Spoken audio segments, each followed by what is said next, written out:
April the 28th, 2024. I'm in Starbucks. It's about 12 p.m. or just past 12 p.m. I just went out for a nice little run. You'll see that at the end of the video. But yeah, I have a bit of a story today. So I might have mentioned before on some of these, I am in the Sex and Love Anonymous Fellowship, and I've attempted what they call a withdrawal on several different occasions. I somewhat crassly refer to it as full closure of the sperm factory. But in that fellowship, it recommends that you define the bottom line behaviours. Maybe don't close it down altogether. Allow yourself the occasional wristy one love, or whatever it is that isn't as destructive to you. Keep that in your forte or in your toolkit. However, today that's going to have to change. Today it's a full closure of the sperm factory. Yesterday I relapsed on day 16. I was messaging a very attractive girl, and everything was going well. It seemed like it was a normal enough conversation, and then the question of money comes in, as it always does. And she was that attractive that I just ignored. I agreed. I said, yeah, that sounds like a reasonable sum. Anyway.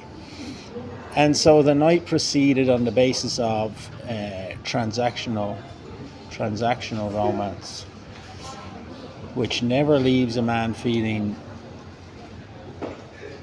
like his authentic self. So I felt empty and hollow after the act itself. And then 3/4 of an hour later, not 3/4 of an hour later, maybe about 2 or 3 hours later, I'm in bed, about to turn out the lights, and next thing my bed starts shaking. I'm on the 11th floor of a hotel, and I'd never had such a sensation before. I looked around the room and saw other things shaking on the tables. I leapt out of the bed and stood on the ground and noticed that the ground was shaking too. It dawned on me then, I'm in the middle of an earthquake. And I've never experienced anything like this before, like the ground shaking on the 11th floor of a hotel room.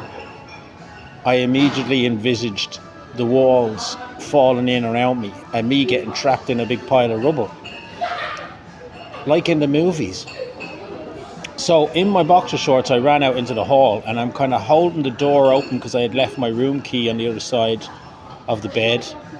I'm in my boxers, I'm looking left and right, and other people are coming out of their room as well.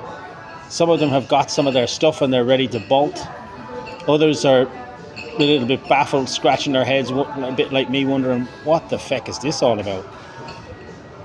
And so it didn't take much for me to realise that, at the very least, I need to get the flock out of Dodge.